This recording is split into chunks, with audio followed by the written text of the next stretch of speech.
को नाप लिए, अब तीसरा पग हम रखें कहाँ?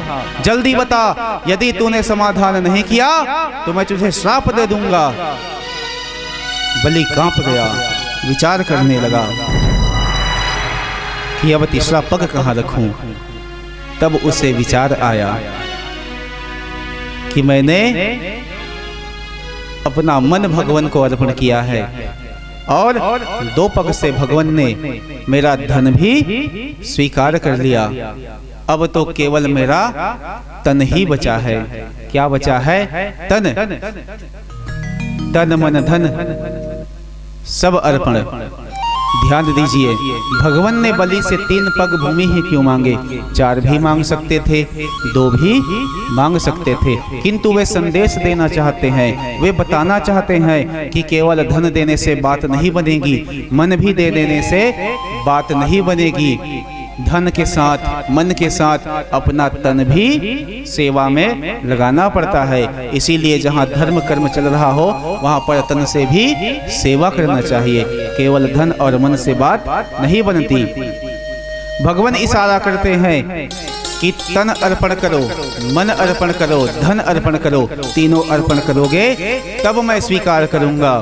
2 पग में उसके धन को ले लिए, मन को ले लिए, किंतु अभी भी उसका तन अर्पण करना बाकी था। इसीलिए बलि ने कहा कि प्रभु, आपने 2 पग में मेरा धन और मेरा मन स्वीकार कर लिया, ले लिया, अब तीसरा पग में मेरे तन को भी स्वीकार कीजिए और मुझे अपना बनाइए और मेरे संकल्प को पूरा कराइए।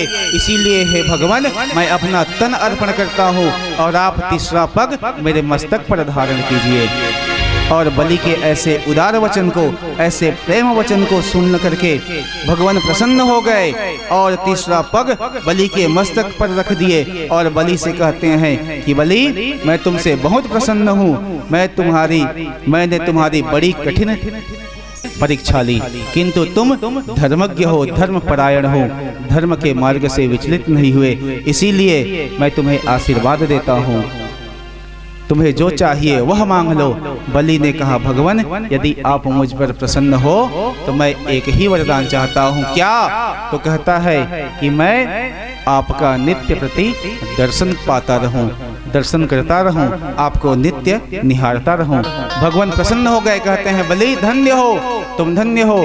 ठीक है, हम तुम्हें आशीर्वाद देते हैं कि तुम अगले मनवंतर के इंद्र बनोगे, इंद्र आसन पर विराजमान होगे, और जब तक इंद्र आसन नहीं मिल जाता तब तक सुतल लोक के राजा बन करके रहो, दरवाजे के द्वारपाल हम बनेंगे और 24 घंटे तुम हमारा दर्शन पाते रहना।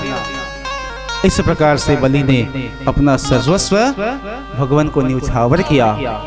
आइए हम भी भगवान वामन के चरणों में अपना सर्वस्व अर्पण करें और अपना श्रद्धा सुमन उनकी झोली में अर्पण करें। अपने से जो भी बने वामन भगवान को अर्पण करें। इसीलिए भगवान ने बलि को अपना बनाया और बलि के प्रेम के पास में ऐसे बन गए कि उन्हें सुतल लोक का राजा बनाया और उनके द्वार पर स्वयं द्वारपाल बनकर के पहरा देने लगे। और बलि का जब मन लगता तो वे भगवान को निहारने लगते, दर्शन पाते, दर्शन करने लगते।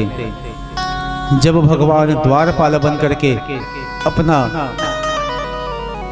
वैकुंठ त्याग करके सुतल लोक में बलि के यहाँ द्वारपाल हो गए, तब लक्ष्मी जी को बड़ी चिंता हुई कि अब स्वामी जी तो सेवा करने लगे, अब वे स्वयं सेवक बन करके सेवा कर रहे हैं, तो हम अपने स्वामी की सेवा कब करें, कब पावें। जब से उनको अपना कोई स्वामी मिला है वो तो हमें भूल ही गए हैं, वैकुंठ की ओर तो निहारते भी नहीं।